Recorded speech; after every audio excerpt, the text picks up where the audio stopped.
Yeah, we will continue with the next problem related to income from other sources.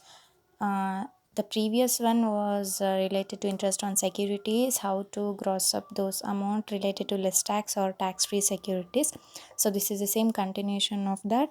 So these type of problem I also ask for 14 marks as there are many items here. So let's analyze the problem. Mr. Narayan submits the following particulars of income from the other sources. Compute his taxable income from assessment year 1920. Okay, one by one items analyze ಮಾಡಿ director freeze from Indian company. So ನಮಗೆ Indian ಕಂಪನಿಯಿಂದ ಬಂತ ಅಥವಾ foreign ಕಂಪನಿಯಿಂದ ಬಂತ that is not very important here because ನಮ್ಗೆ ಯಾವ ಇದು ಇನ್ಕಮ್ ಬರ್ತಾ ಇದೆ, ಡೈರೆಕ್ಟರ್ ಫೀಸ್ ಬರ್ತಾ ಇದೆ. ಇನ್ ಕೇಸ್ ಈ ಡೈರೆಕ್ಟರ್ ಫೀಸ್ ಬದಲು ಡಿವಿಡೆಂಡ್ ಫ್ರಮ್ ಇಂಡಿಯನ್ ಕಂಪನಿ ಅಂತ ಬಂದರೆ dividend is an income which is related to Indian company ಅಂತ ಅಂದ್ಬಿಟ್ಟು ಎಕ್ಸಾಮ್ಟ್ ಮಾಡ್ಬೋದಿತ್ತು. But that income is not a dividend, it is only a director fees. It is completely different from dividend. So hence any fees that is director fees from Indian company is completely taxable. Don't confuse it with the dividend. Okay, that is separate and this is the different one. Next is a royalty from book return 20,000. This is a repeated item, you all know about it, I hope so. Expenses incurred for this purpose is 2,500. As usual, take the income, deduct the expenses related to that income itself, there itself. Next, cash worth rupees 2 lakh was found in his private locker, the source of which could not be explained by him.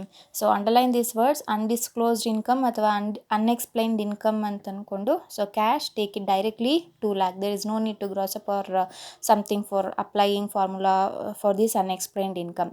Next comes interest on fixed bank deposits rupees 20,000. make a point on this, that is gross ಅಂತ ಇದ್ರೆ we can take it directly to the outer column. no need to convert it into the another amount because ನಮಗೆ ಬೇಕಾ ನಾವು convert ಮಾಡಿದಾಗ ಸಿಗೋವಂಥದ್ದೇ grass, ಅದು ಅವರೇ convert ಮಾಡಿ ಕೊಟ್ಬಿಟ್ಟಿದ್ದಾರೆ ಇಲ್ಲಿ. So take it directly.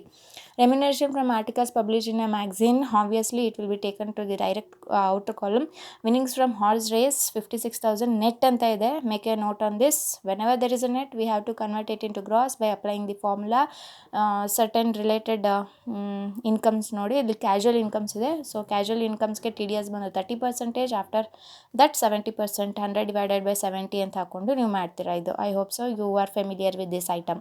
Interest on post office savings bank account 10,000 ಇದೆ. ಆದರೆ ಈ 10,000 ಕೂಡ ನಾವು ಆಚೆ ಕಡೆ ಔಟರ್ ಕಾಲಮಲ್ಲಿ ತೋರಿಸೋದಕ್ಕಾಗೋದಿಲ್ಲ because there is exemption up to 3,500. The remaining amount ಮಾತ್ರ ಔಟರ್ ಕಾಲಮಲ್ಲಿ ತೋರಿಸ್ಬೇಕು. I let you know I solving the problem. winning from lottery, again there is a specifically said that it is related to net, so hagagi we have to convert it into gross.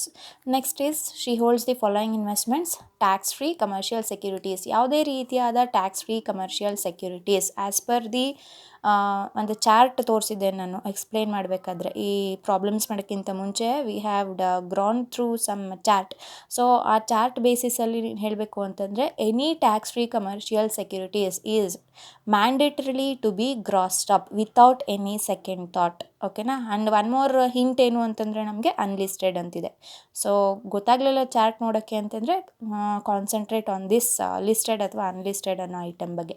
Next is 30,000 7% debentures of A B C limited.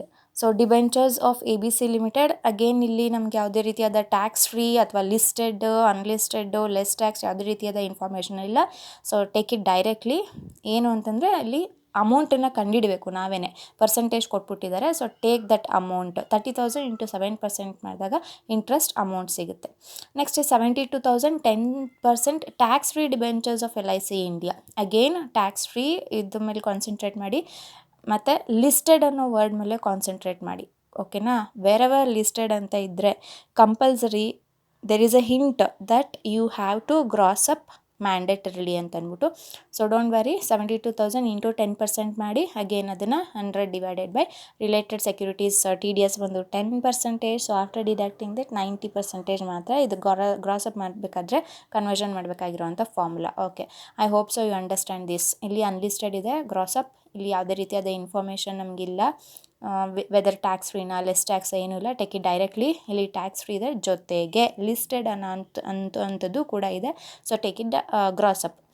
10% U P state electricity board bonds 10,000. 10% U P state electricity bonds. So bonds, debentures ಇದು ಕೂಡ it is a type of securities. But again ಇಲ್ಲೂ ಹೇಳ್ತಾ ಇದ್ದಾರೆ ₹10,000 ಮತ್ತು percentage. ಎಲ್ಲಿ ಇದು ಎರಡೂ ಜೊತೆಗಿರುತ್ತೆ, amount ಮತ್ತು ಪರ್ಸೆಂಟೇಜ್ ಎರಡೂ ಜೊತೆಗಿರುತ್ತೆ, ಅಲ್ಲಿ ನೀವು ಈ ಪರ್ಸೆಂಟೇಜ್ನ ತೆಗಿಲೇಬೇಕಾಗುತ್ತೆ. ಅಂತಂದರೆ 10,000 ಇಂಟು 10% ಕ್ಯಾಲ್ಕುಲೇಟ್ ಮಾಡಲೇಬೇಕಾಗುತ್ತೆ. ಅಗೇನ್ ಮತ್ತು ಇಲ್ಲಿ state electricity board which is related to, ಇಲ್ಲಿ ಯಾವುದೇ ರೀತಿಯಾದ ಲಿಸ್ಟೆಡ್ ಮತ್ತು ಅನ್ಲಿಸ್ಟೆಡ್ ಏನು ಹೇಳಲಿಲ್ಲ. And moreover state electricity board is completely government related. Government usually gross up ಮಾಡೋ ಅವಶ್ಯಕತೆ ಬರೋದಿಲ್ಲ, ಅದೊಂದು ಹಿಂಟು. ಮತ್ತು ಯಾವುದೇ ರೀತಿಯಾದ ಲಿಸ್ಟೆಡ್ ಅನ್ಲಿಸ್ಟೆಡ್ ನಮಗಿಲ್ಲ, that is also one hint. ನೀವು ಇಲ್ಲಿ ಡೈರೆಕ್ಟಾಗಿ ಕನ್ವರ್ಷನ್ ಮಾಡಿ ತೊಗೋಬೇಕಾಗುತ್ತೆ. 32,000 10% tax free commercial securities.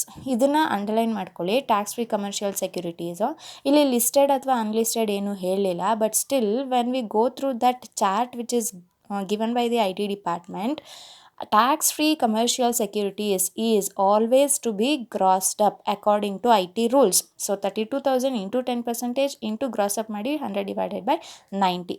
So I will let you know in detail while solving the problem. Next is, he has taken a house on rent of for ₹40,000 per month. Okay, he has sublet 1/3 portion of the house at 30,000 per month. ನಮಗೆ ಬೇಕಾಗಿರೋದು ಏನು, sublet portion ಮಾತ್ರ ಅಲ್ವಾ. So sublet, this is important. Sublet ಆಗಿದೆ, ಎಷ್ಟು portion ಆಗಿದೆ, 1/3 portion of the house at 30,000 per month. ಅಂತಂದರೆ ಇದು ಇನ್ಕಮ್. ಓಕೆನಾ, 30,000 ಪರ್ ಮಂತ್ ಇದೆ, ಇಂಟು 12 ಮಾಡ್ಕೊಳ್ಳಿ, ಇನ್ಕಮ್ ಆಗುತ್ತೆ. ಲೆಟ್ ಔಟ್ ಅಂದ್ರೇನು, ಸಬ್ಲೆಟ್ ಅಂದ್ರೇನು, ಅನದರ್ ಪಾರ್ಟಿಗೆ ಕೊಟ್ಟಿದ್ದಾನೆ, ಅಲ್ಲಿಂದ ಬರ್ತಾ ಇರೋ ಇನ್ಕಮ್ ಬಂದು 30,000. ಆದರೆ ಇವನು ಫಸ್ಟ್ ಟೆನೆಂಟ್ 1 ಏನು ಎಲ್ಲಿಗೆ ತೊಗೊಂಡಿದ್ದಾನೆ ಬಾಡಿಗೆ, 40,000 ಪರ್ ಮಂತು ಪೇಮೆಂಟ್ ಮಾಡ್ತಾ ಇದ್ದಾನೆ. ನೀನು don't confuse from these items.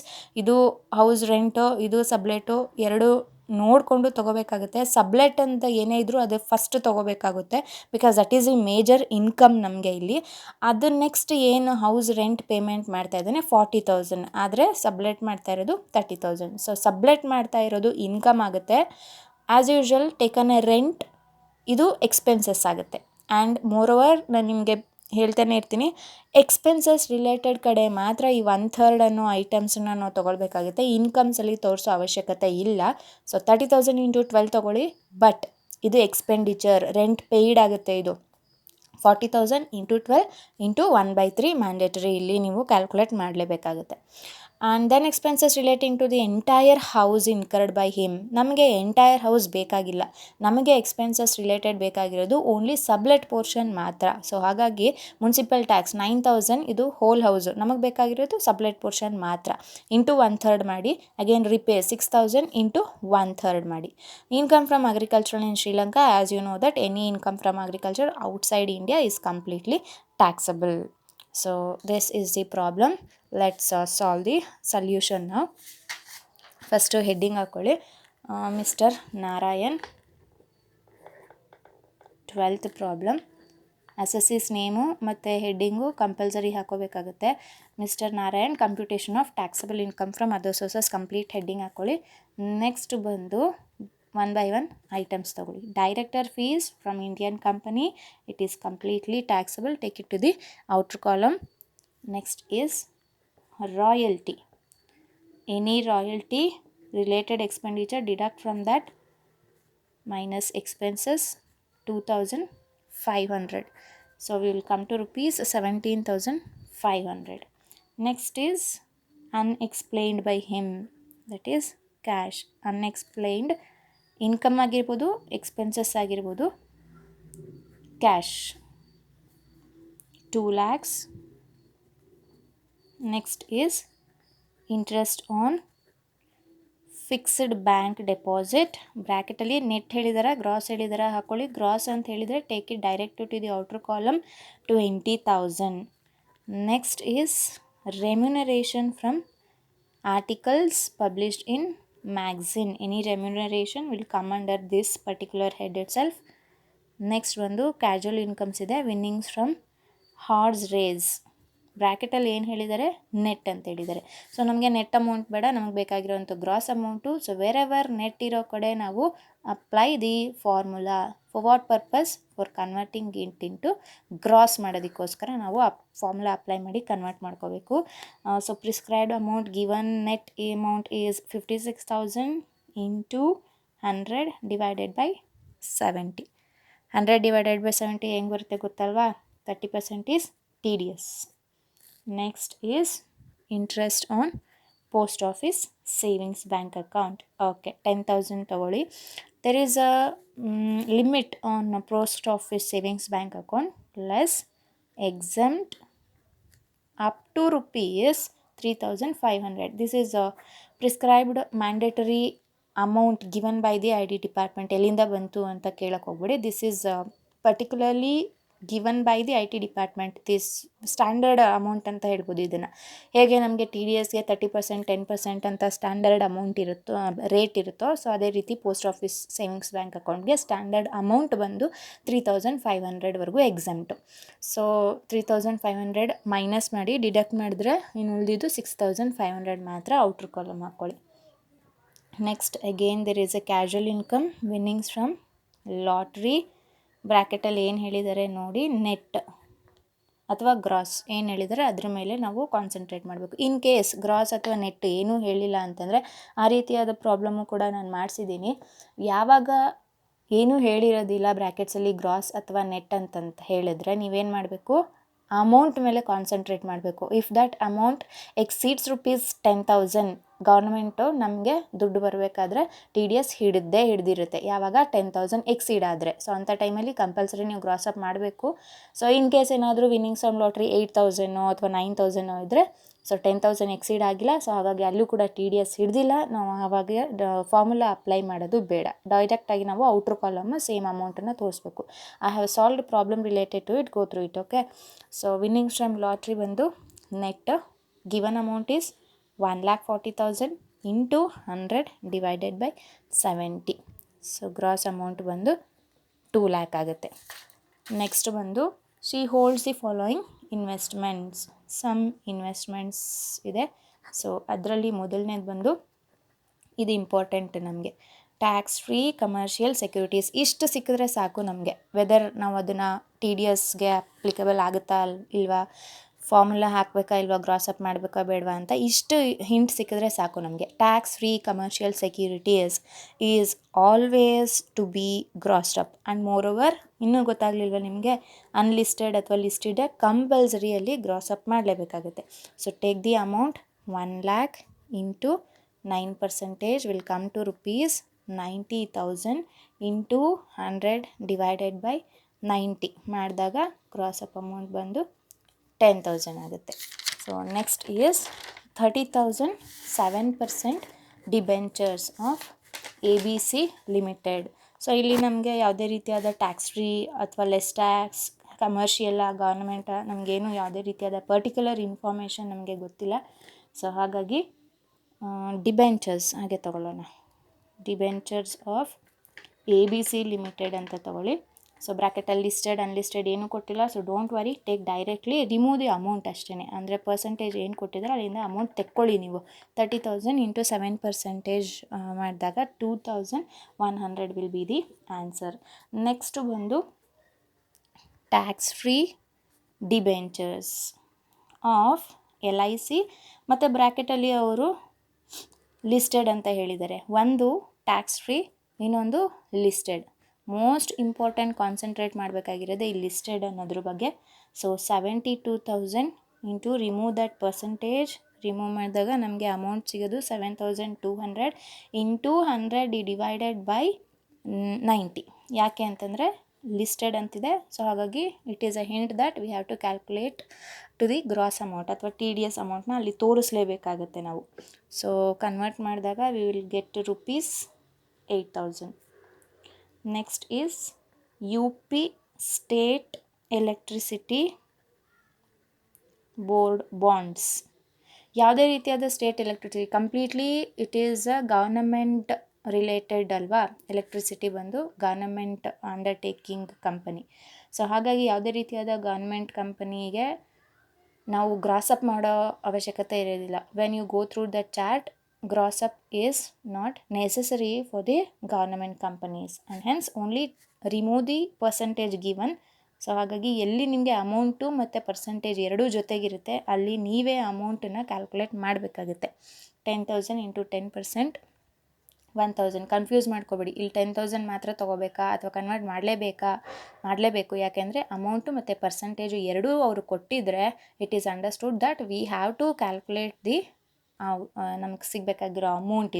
ಇದು ಇಂಟ್ರೆಸ್ಟು, ಇದು ಇಂಟ್ರೆಸ್ಟ್ ರೇಟು, ಇದು ಇಂಟ್ರೆಸ್ಟ್ ಅಮೌಂಟ್. ಓಕೆನಾ. ನೆಕ್ಸ್ಟ್ ಬಂದು tax free commercial securities. Again ನಮಗೆ ಇಷ್ಟು ಇನ್ಫಾರ್ಮೇಷನ್ ಸಾಕು. Tax free commercial securities is always to be grossed up. First ಅಮೌಂಟ್ನ ತೆಕ್ಕೊಳ್ಳಿ, 32,000 ಇಂಟು ಪರ್ಸೆಂಟೇಜ್ ಹಾಕಿ ಅಮೌಂಟ್ನ ತೆಕ್ಕೊಳ್ಳಿ 3,200 ಇಂಟು ಅಮೌಂಟ್ ಮೇಲೆ TDS ತೋರಿಸ್ಬೇಕಾಗುತ್ತೆ.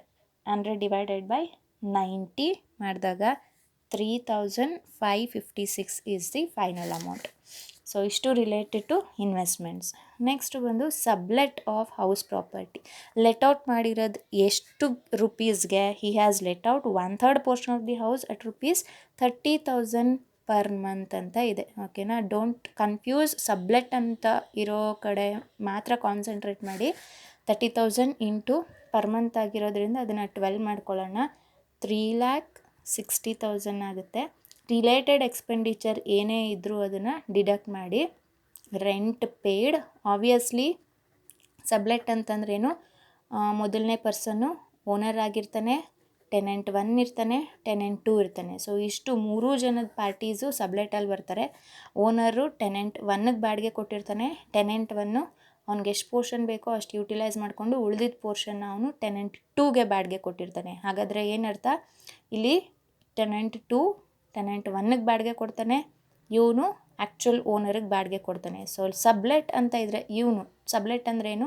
ಟೆನೆಂಟ್ 1 ಟೆನೆಂಟ್ 2ಗೆ ಬಾಡಿಗೆ ಕೊಡೋದು. This is called sublet. The relationship between tenant 1 and tenant 2 ಬಂದು ಸಬ್ಲೆಟ್ ಆಗುತ್ತೆ. ಸೊ ಹಾಗಾಗಿ ಸಬ್ಲೆಟ್ ಅಂತ ಎಲ್ಲಿ ಬರುತ್ತೆ ಅಲ್ಲಿ ಓನರು ಬಂದೇ ಬರ್ತಾನೆ, ಟೆನೆಂಟ್ 1 ಬರ್ತಾನೆ, ಟೆನೆಂಟ್ 2 ಬರ್ತಾನೆ. ಸೊ ಇವನಿಗೆ ಬಾಡಿಗೆ ಕೊಟ್ಟಿದ್ದಾನೆ ಅಂತಂದರೆ ಇವನು ಆ್ಯಕ್ಚುಯಲ್ ಪೇಮೆಂಟು ವಾಪಸ್ಸು ದುಡ್ಡು ಓನರಿಗೆ ಕೊಡಲೇಬೇಕು ಅಲ್ವಾ. ಎಲ್ಲಿ ಸಬ್ಲೆಟ್ ಇರುತ್ತೆ ಅಥವಾ ಎಲ್ಲಿ ಸಬ್ಲೆಟ್ ಇನ್ಕಮ್ ಇರುತ್ತೆ ಅಲ್ಲಿ ರೆಂಟ್ ಪೇಮೆಂಟು ಕೂಡ ಕಂಪಲ್ಸರಿ ಇದ್ದೇ ಇರುತ್ತೆ. ಸೊ ರೆಂಟ್ ಪೇಯ್ಡ್ ಎಷ್ಟು ಹಾಗಾದರೆ? 40,000 ಇಂಟು 12 ಇಂಟು 1/3, 1,60,000. ನೆಕ್ಸ್ಟ್ ಬಂದು ಮುನ್ಸಿಪಲ್ ಟ್ಯಾಕ್ಸ್ 9,000 ಇಂಟು 1/3. ನಾನು ಆಗಲೇ ಹೇಳ್ದಂಗೆ ಎಷ್ಟು ಪೋರ್ಷನ್ ಮಾತ್ರ ರಿಲೇಟೆಡ್ ಆಗಿದೆ ಅಷ್ಟು ಪೋರ್ಷನ್ ಮಾತ್ರ ಎಕ್ಸ್ಪೆನ್ಸಸ್ಸಲ್ಲಿ ನಾವು ತೋರಿಸ್ಬೇಕಾಗುತ್ತೆ. ಸೊ ನೋಡಿ, ಇಲ್ಲಿ ಇದು ಎಕ್ಸ್ಪೆನ್ಸಸ್ಸು, ಇಲ್ಲಿ 1/3 ತೊಗೊಂಡಿದ್ದೀನಿ. ಇದು ಎಕ್ಸ್ಪೆನ್ಸಸ್ಸು ಮುನ್ಸಿಪಲ್ ಟ್ಯಾಕ್ಸ್, ಇಲ್ಲಿ 1/3 ತೊಗೊಂಡಿದ್ದೀನಿ. ಸೊ ರಿಲೇಟೆಡ್ ಅಮೌಂಟ್ ಬರೋದು 3,000. ನೆಕ್ಸ್ಟು ಬಂದು ರಿಪೇರ್ಸ್. ಅಗೇನ್ ಇದು ಕೂಡ ಅಷ್ಟೇ, it is paid on the whole house ಅಂತ ಕೊಟ್ಟಿದ್ದಾರೆ. ನಮಗೆ ಹೋಲ್ ಹೌಸ್ ಬೇಡ. 1/3 ಅಗೇನ್ ಇದು ಕೂಡ ಎಕ್ಸ್ಪೆಂಡಿಚರ್ ಆಗಿರೋದ್ರಿಂದ 1/3 ತೋರಿಸ್ತೀನಿ. ಬಟ್ ಇನ್ಕಮ್ ಮೇಲೆ ನಾನು ಯಾವುದೇ ರೀತಿಯಾದ 1/3 ಅಂತ ತೊಗೊಂಡಿಲ್ಲ ಇಲ್ಲಿ. ಬಿಕಾಸ್ ಓನರು ನನಗೆ ಹೋಲ್ ಹೌಸ್ ಮೇಲೆ ಬೇಕು ಅಂತ ಕೇಳ್ತಾನೆ. ಇವನು ಬಾಡಿಗೆ ಕೊಟ್ಟಿರೋದು ದಟ್ ಈಸ್ ಟೆನೆಂಟ್ 2ಗೆ ಕೊಟ್ಟಿರ್ತಾನೆ, ವಿಚ್ ಇಸ್ ಟೆನೆಂಟ್ 1ಗೆ ಸಂಬಂಧಪಟ್ಟಿದ್ದು. So don't worry about all these things. ಎಕ್ಸ್ಪೆನ್ಸಸ್ಸಿಗೆ ಬಂದಾಗ ಈ 1/3 ಅಥವಾ ಹಾಫ್ ಅಥವಾ ಕೆಲವೊಂದು ಕಡೆ 60%, 70% ಕೊಟ್ಟಿರ್ತಾರೆ. ಸೊ ಅದನ್ನ ನೋಡಿಕೊಂಡು ಎಲ್ಲೆಲ್ಲಿ ಎಕ್ಸ್ಪೆಂಡಿಚರ್ ಇದೆ ಅಲ್ಲಲ್ಲಿ ಮಾತ್ರ ತೋರಿಸಿ ಇದನ್ನು. So it comes to ₹2,000. After deducting all these items 1,95,000 will be taken to the outer column. The last item ಬಂದು income from agricultural in Sri Lanka. Any income agricultural related taken part outside India is completely taxable. So after calculating this, the total will arrive at 8,15,656. So this will become the taxable income from other sources. So these type of problem will be definitely come for 14 marks.